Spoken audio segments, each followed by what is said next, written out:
Hello everyone, this is CA Prajakta Munde. Hope आप सब लोगों की प्रिपरेशंस बहुत अच्छे से चल रही हैं for the upcoming examinations.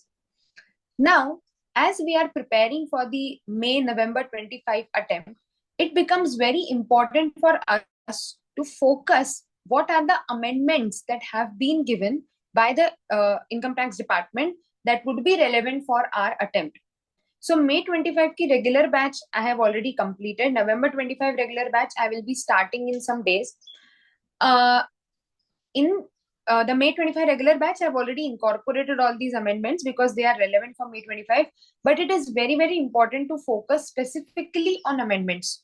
So in this series, maybe in parts like 4 or 5 videos, I will be releasing the major amendments that are applicable for the upcoming CA Inter and CA Final examinations. मतलब मई और नवंबर 25, that means जो हमारा finance act 24 पास हुई है उससे related जो भी सारे अमेंडमेंट्स रेलेवेंट हैं वो स्पेसिफिकली अमेंडमेंट्स पे फोकस करते हुए मैं एक अमेंडमेंट सीरीज ला रही हूँ, सो दैट आप लोगों को स्पेसिफिकली अमेंडमेंट के इम्पैक्ट्स क्या हुए हैं, क्या उसका क्वेश्चन पे इम्पैक्ट रहेगा, कैसे एग्जाम में क्वेश्चन फ्रेम किए जा सकते हैं, वो सब चीजें आपके साथ हाईलाइट हो. Okay, so let us start. In this video, I will be taking up the amendments in capital gain provision. So capital gains में काफी सारे amendments हुए हैं, वो हम आज कवर करेंगे. मैंने एक समरी नोट बनाया है basically, so this I can share with you after this session. So आपको इसमें क्रक्स मिल जाएगा सारे ही अमेंडमेंट्स का. And obviously then we will be discussing what would be the impact of these amendments and how are you required to prepare it from the examination point of view, है ना. चलिए, so शुरू करते हैं. Now, you all must be aware, अगर आप लोगों ने सुना भी होगा न्यूज में वगैरह, कि कैपिटल गेन में बहुत मेजर अमेंडमेंट्स हुए. काफी सालों से चले आ रहे प्रोविजंस के ऊपर भी अभी मेजर जो है वो चेंजेस लाए गए हैं. So let us start one by one. The first major amendment that has been brought in is the period of holding. Now we all very well know the basic concepts of capital gain, right? मैं वहां पर आपको सिर्फ एक overview देती हूँ. First of all, you determine whether a particular asset is a capital asset और not. अगर वो कैपिटल एसेट है तो आप चेक करोगे कि पीरियड ऑफ होल्डिंग क्या है, शॉर्ट टर्म है, लॉन्ग टर्म है. वंस यू डिटरमाइन, आप कैपिटल गेन कैलकुलेट करते हो. उसका जो एक अपना मोड ऑफ कंप्यूटेशन का प्रोसीजर है, उस पर आप टैक्स रेट लगाते हो. करेक्ट. सो एक एक करके चलते हैं कि कहाँ कहाँ पर क्या क्या चेंजेस आए हैं. First is period of holding. Simple language में अगर बोलूं तो पहले पीरियड ऑफ होल्डिंग में हमको 3 अलग अलग टाइम पीरियड्स हुआ करते थे, 12, 24 and 36. Now the time limit has been reduced only to 12 and 24. So 36 months का जो टाइम लिमिट होता था वो 36 months की टाइम लिमिट अब हटा ही दी गई है. So section 242A has been amended. क्या बोला गया है उसमें, पहले क्या बोला गया था, not more than 36 months immediately preceding the date of its transfer. And provision to section जो था उसमें किसी केसेस में 12 months और किसी में 24 months की का टाइम पीरियड दिया गया था. Finance Act 24 has removed this and it has replaced this with 24. तो अब जो स्टैंडर्ड टाइम लिमिट रहेगी वो कितनी रहेगी, 24 months रहेगी. To determine whether it is a short term or long term asset, the standard time limit will be 24 months. However, there will be some assets for which the time limit will be 12 months. तो जो पहले 12, 24, 36 था वो अब 12 और 24 हो गया. ठीक है, सिंपल. नाउ 12 months किस किस पे रहेगा, लिस्टेड सिक्योरिटीज. पहले यूनिट्स को एक्सक्लूड किया गया था, now units are also included in 12 months.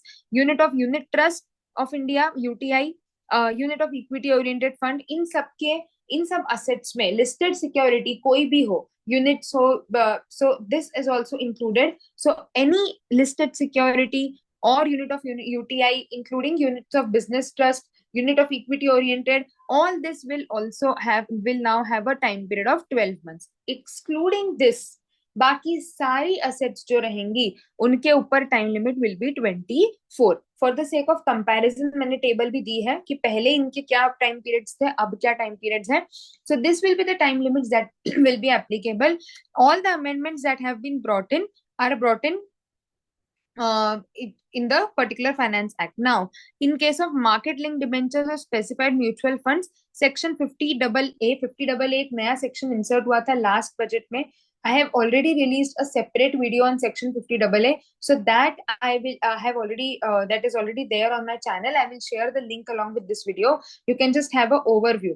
50AA में भी amendment हुआ है तो वो मैं आगे बताऊंगी आपको. But the point is कि 50AA में अगर आपके assets cover होते हैं तो then आपका capital gain will always be short term irrespective of the period of holding. So यहाँ पर हमको ये चीज पता मतलब समझनी है कि आपका capital gain will always be short term irrespective आपका पीरियड ऑफ होल्डिंग क्या है. ठीक है. So period of holding will be 12-24, no 36 months.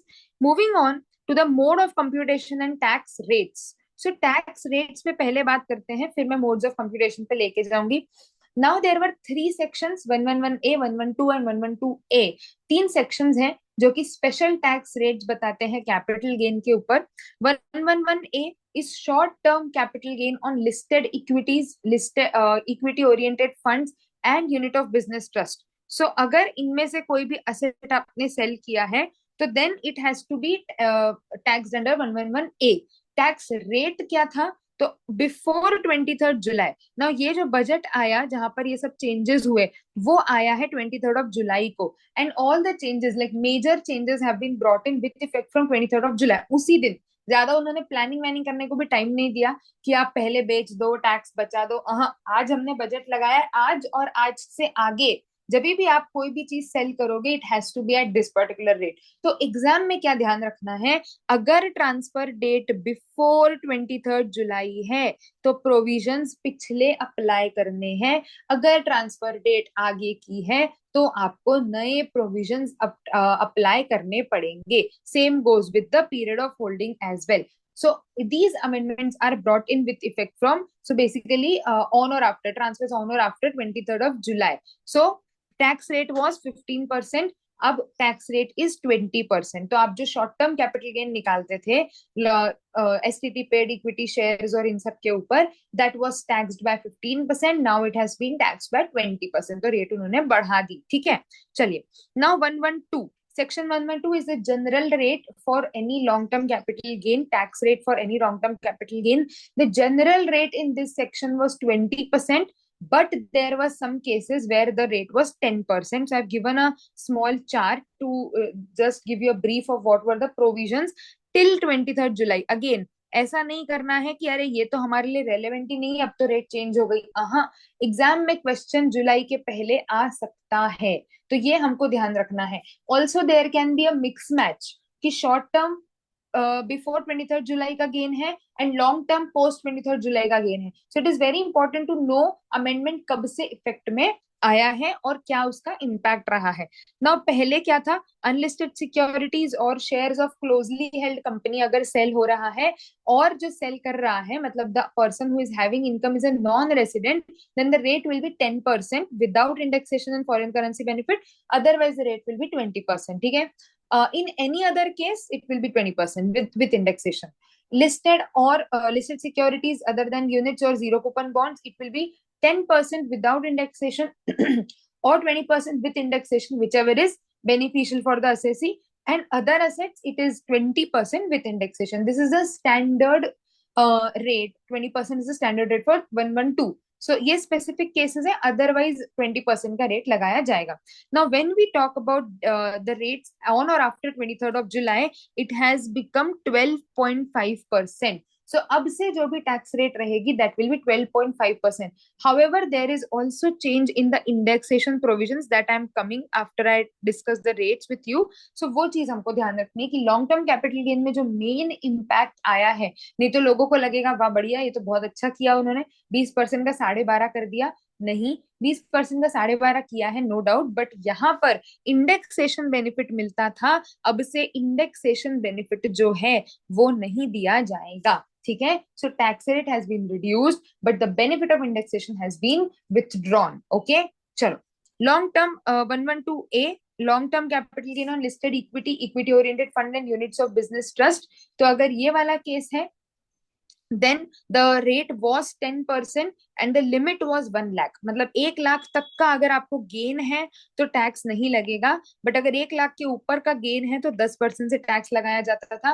अब उन्होंने क्या बोला है कि limit has been enhanced to 1,25,000 again. Now this limit will be applicable for the full year, but the rate will change with effect from 23 July. तो अगर question में आपको 112A का केस आता है और दो ट्रांसफर डेट दी हुई है, suppose one of the transfer date is 1 June and the second transfer date is let's say 2 August, तो इन दोनों का गेन कैलकुलेट करके आप 1,25,000 की लिमिट चेक करोगे. Once it is exceeded, gain before 23rd July will be taxed at 10% and after will be taxed at 12.5%. Getting the point? So limit is also enhanced and the rate is also enhanced. 10% से 12.5 का tax rate कर दिया. तो एक तरीके से आप ये समझ सकते हो कि कोई सा भी लॉन्ग टर्म कैपिटल गेन हो, 112A, 112 में जो अलग अलग कैटेगरीज होती थी, नॉन रेसिडेंट, रेसिडेंट एक्सेट्रा, सबको एक ही उसमें लेकर के आ गए हैं वो लोग कि भैया 12.5% दो और छुट्टी करो, हमको फालतू का कॉम्प्लिकेशन चाहिए ही नहीं कि इसमें ये, उसमें 20%, उसमें 10%, with indexation, without indexation, nothing doing. 12.5% without indexation, simple. Getting the point? Now again, but I'm reiterating it, 12.5, 10, 20, 15 का 20, whatever it has been on transfers on or after 23rd of July. Pay attention in this attempt. आगे वाले attempt में तो ये अब transfer वैसे ही बाहर हो जाएगा बिकॉज पूरा साल नया रहेगा. इस अटेम्प्ट में डेट्स पे ध्यान देना बहुत ज्यादा इंपॉर्टेंट है. ओके, चलिए आगे चलते हैं. ना मोड ऑफ कंप्यूटेशन में क्या चेंज हुआ है? सो वैसे मैंने आपको हिंट तो दे ही दिया है. मोड ऑफ कंप्यूटेशन बोलता है sales consideration minus transfer expenses minus cost of acquisition, cost of improvement gives you the capital gain or loss. Now second provision जो था सेक्शन 48 का, वो बोलता था कि भाई अगर तुम्हारी जो असेट है वो लॉन्ग टर्म कैपिटल असेट है तो cost of acquisition and cost of improvement को आपको इंडेक्स करना है. इंडेक्सेशन का सिंपल लॉजिक क्या था कि जो चीज 2001 में 100 रुपए की मिलती थी वो आज की तारीख में, लेट्स से 2023 में 300 रुपीज की हो गई है because of inflation. There is no appreciation, it's only because of inflation. तो द थॉट प्रोसेस वॉज कि भाई देखो 100 रुपए की चीज 300 रुपए हो गई, मतलब 3 टाइम्स हो गई बिकॉज ऑफ इन्फ्लेशन. तो अगर मेरा जो गेन हो रहा है कैपिटल गेन का, उसमें inflationary gain should be removed, it should not be taxed. So that was the concept of cost inflation index which was there. The intent was to protect the taxpayers from increase in the value of the asset that has resulted only due to increase in inflation. Now what they have said, any transfer on or after 23rd of July, again कोई time नहीं दिया उन्होंने सोचने के लिए कि भैया चलो कोई प्लानिंग वानिंग कर लेगा पहले से. हाँ, आज ही इसी वक्त से आपका जो इंडेक्सेशन है वो हटा दिया जाता है. So this was a very major change. It is a very age old law. हम लोगों ने जब से हमने कैपिटल गेन्स पढ़े हैं तब से हमने इंडेक्सेशन के बारे में पढ़ा है. उसकी केस लॉज भी है कि गिफ्ट की केस में कब का इंडेक्सेशन लगाओगे, ओनर का लगाओगे, प्रीवियस ओनर का लगाओगे, करंट होल्डर का लगाओगे, है ना. ऑल दैट आप लोगों ने सबने पढ़े हैं. So basically now that indexation conflict has been removed. So I guess काफी उस समय पर ये भी हुए लिंक्डइन पर, इस पर, उस पर, Manjula J Shah and all those case laws कि वी स्टडीड और एक्स्ट्रा कि इंडेक्सेशन लगाना है वो तो ठीक है, कौन से साल का लगाना है वो भी एक डिस्प्यूट था. अभी वो सब कुछ बाहर हो गया. It's simple calculation, sales consideration, transfer expenses, cost of acquisition, cost of improvement, gain, खत्म. कोई इंडेक्सेशन का हमको दिमाग में नहीं रखना है. And therefore the tax rate has been reduced from 20 to 12.5, right. So यहाँ पर आई गेस आप लोग सबको समझ में आ गया होगा, कैपिटल गेन इंडेक्सेशन रिमूव किया है, रेट जो है वो रिड्यूस किया है. Now here I have given some practical scenarios. I will just give you an overview, you can go through it. मैं आपको ये डॉक्यूमेंट शेयर कर दूंगी because when this law has change there has been a lot of oppose obviously कि ये तो नुकसान हो गया वगैरह वगैरह. So I have analyzed just for the purpose of analytical study कि क्या एक्चुअली किसी को फायदा होगा या क्या एक्चुअली हर किसी को नुकसान ही हो रहा है. So here I have given some examples कि अगर अलग अलग सिचुएशंस में when is the old scheme beneficial, when is the new scheme beneficial, क्या अमेंडमेंट फायदा देगा, क्या अमेंडमेंट नुकसान देगा. And accordingly I have come up with a break even. मतलब एक ब्रेक इवन हमको समझा देगा कि अगर ये सिचुएशन है तो मेरे लिए न्यू प्रोविजंस बेनिफिशियल थे, अब मेरे लिए ओल्ड बेनिफिशियल है. सो एटलीस्ट वो ब्रेक इवन रख सकता है सामने वाला टू डिटरमाइन कि मैं कितने में सेल करूं. Getting the point? So this is this here I have derived a relationship between those sales value and all. This may not very much be relevant from your examination point of view, but from your practical perspectives, practical aspects, this is important. So you can go through it once. If you have any issues, you can reach out to me, of course.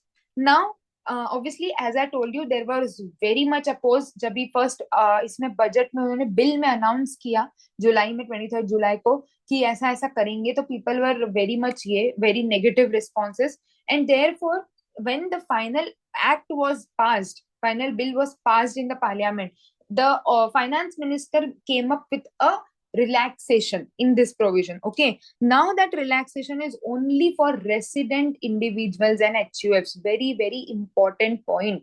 Exam में बहुत ज्यादा probability है आने का इसके ऊपर question. तो क्या बोला है देखो, if the resident individual or HUF is transferring immovable property, क्योंकि देखो इंडेक्सेशन मोस्टली अगर मैं प्रैक्टिकली बताऊं तो दो ही तरीके की सोर्सेज से गेन सबसे ज्यादा कॉमन है, शेयर सिक्योरिटीज एंड आपका land. Immovable property, basically immovable property पे ही इंडेक्सेशन का इम्पैक्ट सबसे ज्यादा हुआ करता था, बराबर. सो आपने पुश्तैनी जमीनें हैं आज बेच रहे हो वगैरह वगैरह.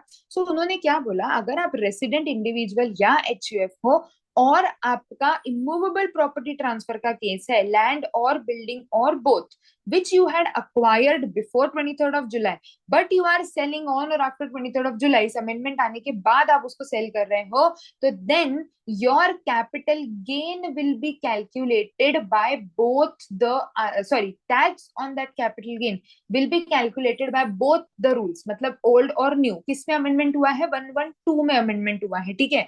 तो 112 में उन्होंने बोला कि देखो सारा का सारा हम हटाते नहीं, सब पे 12.5 नहीं करते हैं.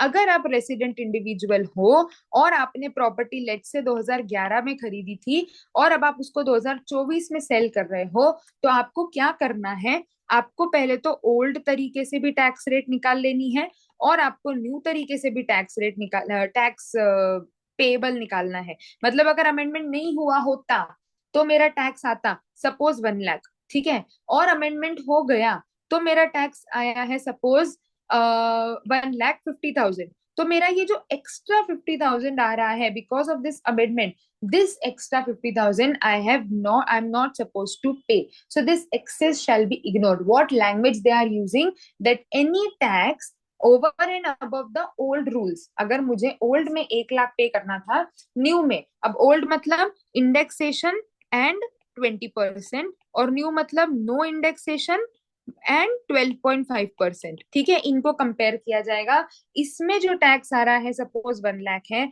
इसमें जो टैक्स आ रहा है 1,50,000 है, ये एक्स्ट्रा 50,000 मुझे पे नहीं करना है. So the excess shall be ignored. Now what point here is to be kept in mind is, बच्चे जहां कंफ्यूज होंगे, जहां गलतियां होंगी कि हम लोग जब कैलकुलेशन करेंगे तब हम दोनों दोनों तरीके से कैलकुलेट कर देंगे. No, when you are calculating your GTI, तब सेक्शन 48 में कोई चेंज उन्होंने इस रिस्पेक्ट में नहीं किया है. Indexation has been removed. So when you are calculating the income for computing the GTI under the head capital gains, तब आप नॉर्मल ही निकालोगे जो नए प्रोविजंस है, sale minus transfer expense minus cost gain, no indexation is to be given. When you are calculating the final tax payable, नीचे आने के बाद टोटल इनकम निकालने के बाद जो टैक्स पेएबल निकालोगे, वहां पर आपको ये कैलकुलेशन करनी पड़ेगी और वहां पर आप दोनों कैलकुलेट करके देखोगे. अगर पुराने प्रोविजंस में जो है टैक्स कम आ रहा है तो वो पे होगा, अगर ज्यादा में कम आ रहा है तो नए में कम आ रहा है तो नया वाला पे होगा. Keep in mind the gain calculation will not change. They are not giving you option to compute gain. बहुत ध्यान से समझने वाली बात है ये, क्योंकि अगर ओल्ड प्रोविजंस में लॉस हो गया तो लॉस कैरी फॉरवर्ड नहीं होगा. बहुत माइन्यूट ध्यान देने की बात है, ठीक है, मैं इसलिए इस पे स्ट्रेस कर रही हूँ. So what is change, they have made that amendment in 112, not in section 48. It is pertinent to note that relaxation is only for resident individuals and no change in 48. तो मतलब अगर लॉस होता है old के हिसाब से तो आपको कैपिटल गेन टैक्स नहीं देना पड़ेगा. इस साल, बट वो लॉस आगे नहीं ले जाओगे। So as of now indexation की वजह से लॉस होने वाले जो केसेस हुआ करते थे वो अब कभी भी पॉसिबल नहीं है। Getting the point? So these are some of the major amendments in capital gain, mode of sorry period of holding, tax rates and mode of computation. चलिए इतना आप एक बार पहले गो थ्रू कर ले, and then I am starting with the next amendments.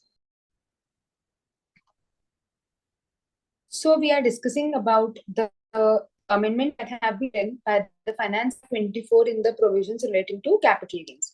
So we discussed about the tax rates, period of holding, computation mode, and there were quite major changes in the provisions of income capital gains. Now let us move on to section 46A. Now when I talk about section 46A, ये particular section is not only affecting the capital gain head, it is also touching the other sources and the TDS provisions.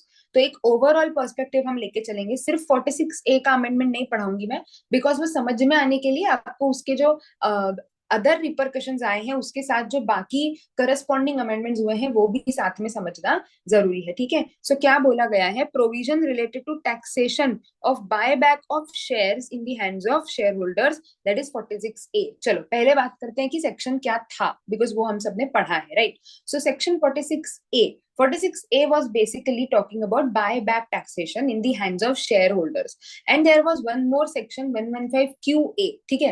115QA was a buyback distribution tax. जैसे DDT हुआ करता था, dividend distribution tax, वैसे एक और tax था, that is buyback distribution tax. ठीक है.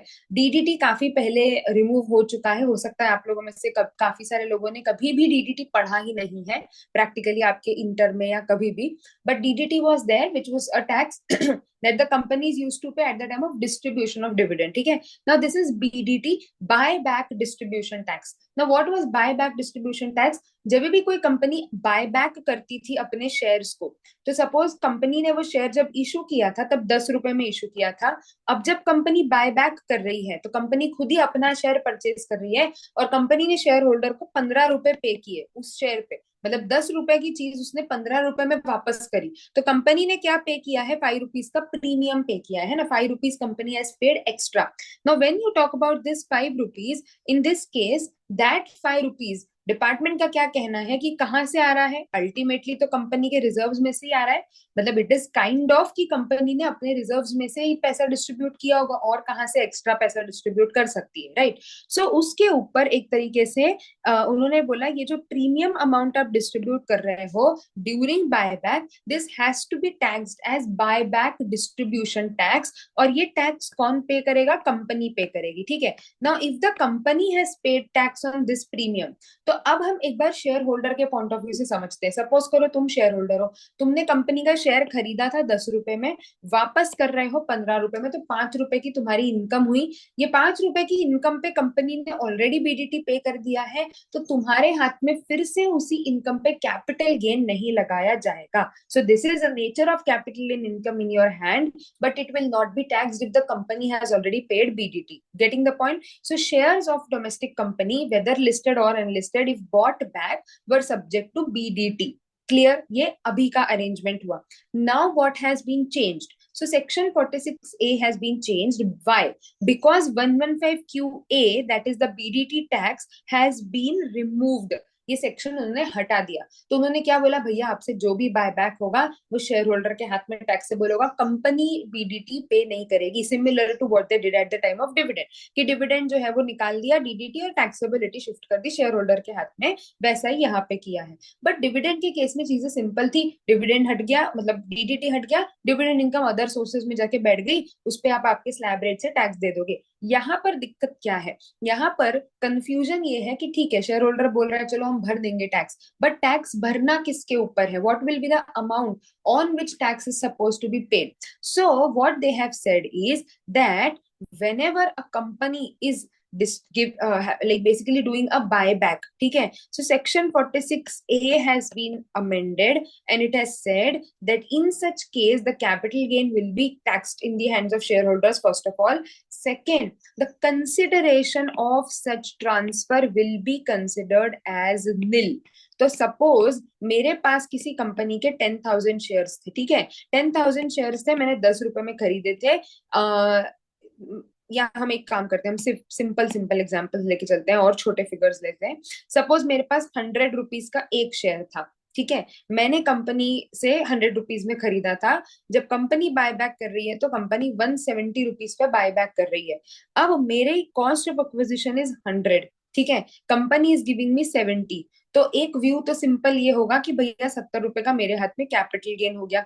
बट डिपार्टमेंट का कहना ये भी है कि भाई कहीं ना कहीं तो ये 70 रुपए कंपनी के रिजर्व्स में से आ रहे हैं, तो ये डिविडेंड होना चाहिए। सो बेसिकली इस कंफ्यूजन को क्लियर करने के लिए उन्होंने क्या बोला कि ये पूरा अमाउंट जो कंपनी पे कर रही है, we will consider this as dividend and a new clause has been added in section 222। अभी तक 222 में 5 चीजें थी, ABCDE, अभी उन्होंने 222F ऐड कर दिया है, ठीक है। अभी क्या बोला, 170 will go in other sources under section again as a dividend, तो 56 में टैक्स होगा। 100 रुपीज जो मेरी कॉस्ट है वो कॉस्ट मानी जाएगी, लेकिन उसके against sales consideration will be nil. That means मेरा कंप्यूटेशन कैसा बनेगा, अंडर कैपिटल गेन हेड अगर मैं एक टेंटेटिव कंप्यूटेशन बनाऊं तो कैपिटल गेन हेड में the sales consideration will be nil, transfer expenses एक सेकंड के लिए निल अज्यूम करती हूँ मैं, cost of acquisition will be 100, that results in a long term or short term capital loss whichever the case में be. Similarly आपका other sources, तो 170 का जो कंसिडरेशन पे किया है, बहुत ध्यान से समझना, कंसिडरेशन पे जो किया है वो अमाउंट पूरा का पूरा जो है वो डिविडेंड मान लिया जाएगा। So how are we going to tax it, clear, यहां तक सबको समझ में आया।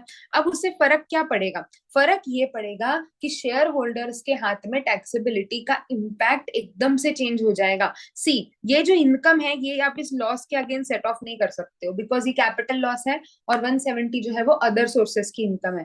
अगर मैं 30% टैक्स पे हूं तो मुझे 30% टैक्स देना पड़ेगा, स्लैब के हिसाब से टैक्स देना पड़ेगा, as oppose to the tax rate of 12.5% और 20% एज द केस में बी in case of short term और लॉन्ग टर्म कैपिटल गेन। तो अगर ये इनकम कैपिटल गेन में जाती तो देर इज अ पॉसिबिलिटी कि I could have saved some tax, but एक तो वो चीज हटा दी उन्होंने। सेकेंड थिंग इज ये लॉस कभी भी इसके सेट ऑफ आपस में तो हो नहीं सकता, कैपिटल गेन हेड में ही आपको इनकम होनी चाहिए। अब जरूरी नहीं है कि शेयर होल्डर को 8 साल में जो टाइम पीरियड होता है लॉस सेट ऑफ करने का कैपिटल गेन हेड में इनकम आए। तो अगर कैपिटल गेन में इनकम आती नहीं है तो ये लॉस जो है हो सकता है आगे चल करके लैप्स हो जाए। So this is something which has to be kept in mind. Share holders के हाथ में एक तरीके से थोड़ा जेन्युइन डिफिकल्टी दे सकता है, क्योंकि ये तो हमने छोटे छोटे फिगर्स लिए 170 100 रुपीज समझने के लिए, बट अमाउंट बड़े बड़े होते हैं, बायबैक टैक्सेशन जो होते हैं, ट्रांजेक्शन होते हैं, those are huge amounts. So this may entail a difficulty for the share holder. Now let's see if they bring out something new, but as of now तो ये प्रोविजन है, ठीक है। कब से इफेक्ट में आया है, 1 अक्टूबर 2024। अगेन इस वाले बजट में बहुत सारे ऐसे सेक्शंस है जो उन्होंने साल के बीच में चेंजेस करे। sorry, whenever there is a change in the provisions in between the year, questions में dates पे ध्यान रखना बहुत ज्यादा relevant हो जाता है, राइट। सो 1 अक्टूबर 2024 या उसके बाद अगर बायबैक हुआ है तो ये न्यू प्रोविजंस अप्लाई होंगे। अदरवाइज अगर buyback date is given July 24 in the question, then आप पुराना ही प्रोविजन लगाओगे, बायबैक डिस्ट्रीब्यूशन टैक्स कैलकुलेट करोगे और आपका शेयर होल्डर के हाथ में एग्जेम्प्ट करोगे if it is listed shares of domestic companies or unlisted shares of domestic companies. Getting the point. So buyback distribution tax has been eradicated or you can say removed. Okay, BDT का rate क्या हुआ करता था, तो 20% का rate था plus 12% का surcharge plus 4% का सेस, तो इफेक्टिव रेट उसके बेसिस पर कैलकुलेट हो जाती थी। एंड अकॉर्डिंगली कंपनी वो डिफरेंस पे, तो कंपनी बीडीटी किस पे करती थी, डिफरेंस पे करती थी, है ना, इस केस में 70 पे। हम लोगों को पूरा 170 जो है वो अदर सोर्सेज में टैक्स करना पड़ेगा। Getting the point. चलिए, now again as it is a dividend, TDS under 194 will get triggered on this in this case, तो शेयर होल्डर के हाथ में TDS is supposed to be deducted। चलिए, so this is the amendment in 46A। अगर मैं बोलूँ 46A में बहुत छोटी सी चेंज हुई है, इतना ही बोला है उन्होंने कि कंसिडरेशन जो है वो निल मान लिया जाएगा। बाकी as such major change specifically 46A में नहीं हुआ है, बट हाँ उसके रिलेटेड बहुत सारे सेक्शंस अमेंड हुए, तो सारे होलिस्टिक मैनर में समझना जरूरी है ना। चलो आगे चलते हैं। 50AA, अब बहुत छोटे छोटे से अमेंडमेंट्स है, it will not take much time. 50AA was a newly inserted section, finance act 23 ने इंसर्ट किया था ये सेक्शन। अगेन मैंने इसके ऊपर एक अलग से वीडियो डाली थी उस समय पर, आपके लिए भी अवेलेबल है वो, that is there on the ये YouTube channel, I will share the link with you. So that is basically a section जहां पर मार्केट लिंक डिबेंचर्स और कुछ स्पेसिफाइड म्यूचुअल फंड्स जो कि 1 2023 या उसके बाद अक्वायर किए हैं, ऐसे म्यूचुअल फंड्स या फिर मार्केट लिंक डिबेंचर्स को उन्होंने क्या किया है, टैक्स किया है 50AA में। जो भी इनकम इस सेक्शन में आती है it will be taxable as short term capital gain irrespective of the period of holding. ये मैंने आपको ऊपर भी बताया था पीरियड ऑफ होल्डिंग के समय पर, बराबर। तो ये 50AA था। अभी दिक्कत क्या है, सॉरी पहले बताते हैं सेक्शन में क्या है। तो सेक्शन में उन्होंने डेफिनेशन दी है, मार्केट लिंक डिबेंचर किसको माना जाएगा, स्पेसिफाइड म्यूचुअल फंड्स, मतलब कौन से म्यूचुअल फंड्स की यहाँ पर बात हो रही है। सो पहले देख लेते हैं कि क्या डेफिनेशन एग्जिस्ट करती थी, ठीक है। स्पेसिफाइड म्यूचुअल फंड बोलता था mutual fund where not more than 35% of its total proceeds is invested in the equity shares of domestic company।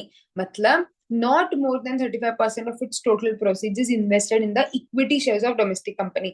not more than 35%, 35% से ज्यादा नहीं होना चाहिए, ठीक है। नाउ इस वजह से क्या हुआ, there were some फंड्स जो कि डेट, उनका मेन इंटेंशन क्या है कि डेट फंड्स को यहाँ पर कवर करना है, ठीक है। तो उन्होंने बोला कि जिसमें 35% से ज्यादा इन्वेस्टमेंट इक्विटी में नहीं है वो सब इसमें आ गए।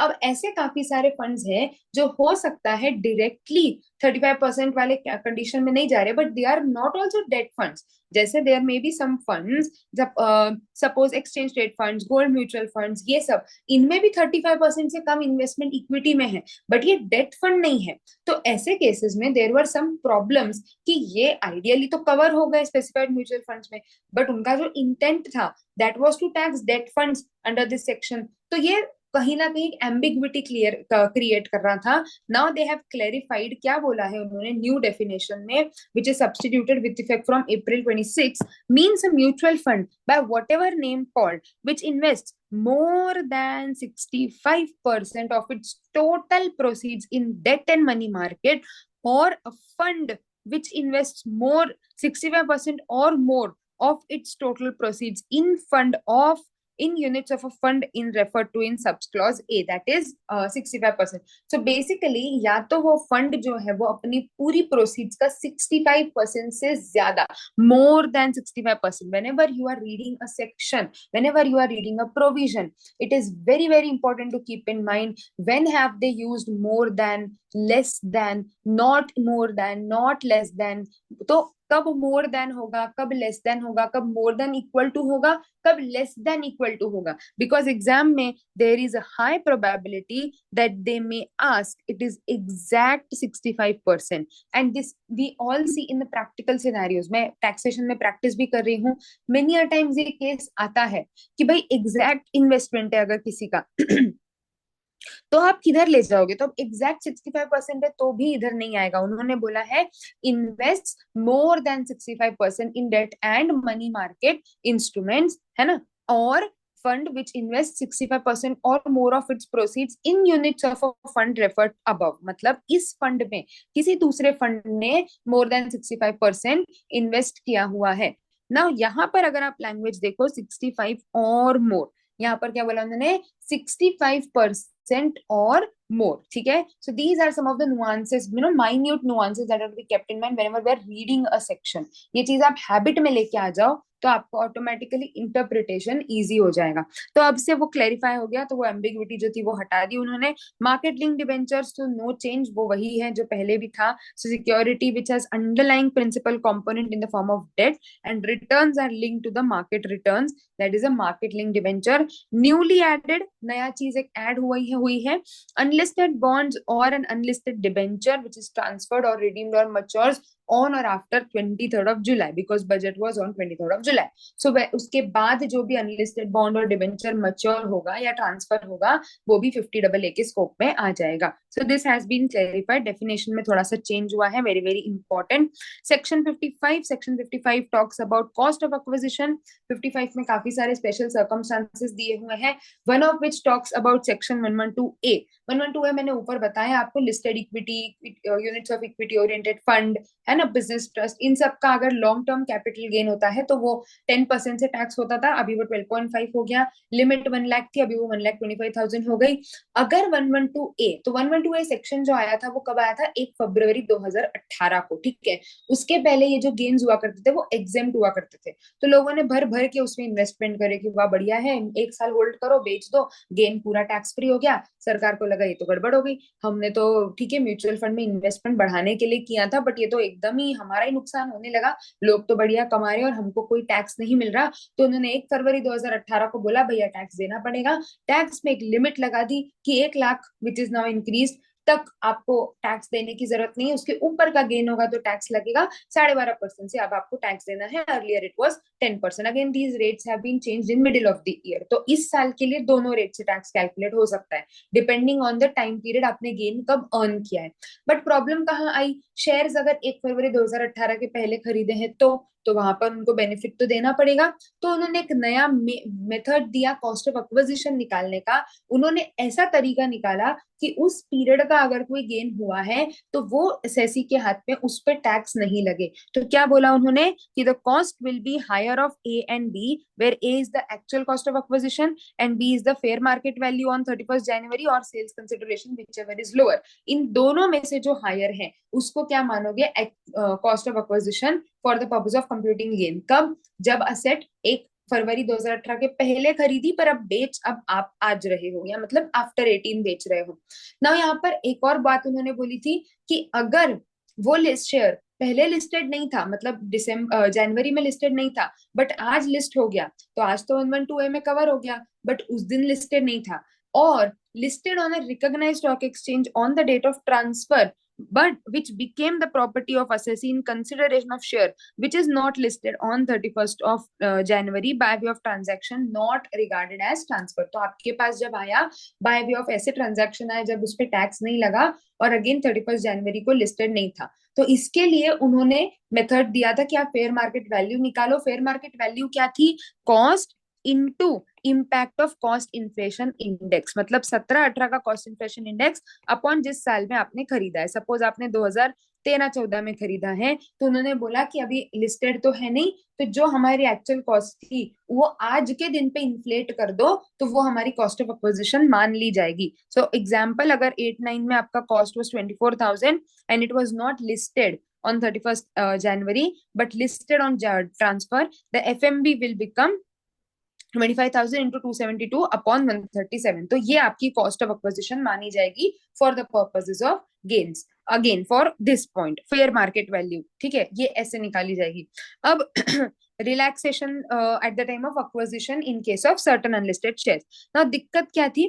जब भी नया ऑफर होता है, पब्लिक ऑफरिंग होती है, ऑफर फॉर सेल होता है, at that time the shares are unlisted, right. आपने as a way of offer IPO shares को दिया, ऑफर फॉर सेल किया, एंड वहां पर वो शेयर लिस्ट होने में सपोज प्रोसीजरल 7-8 दिन 10 दिन लगे, तो ट्रांसफर तो हुआ, बट यहाँ पर shares are unlisted as on the date of transfer, they are in the process of listing. तो आप क्या करोगे?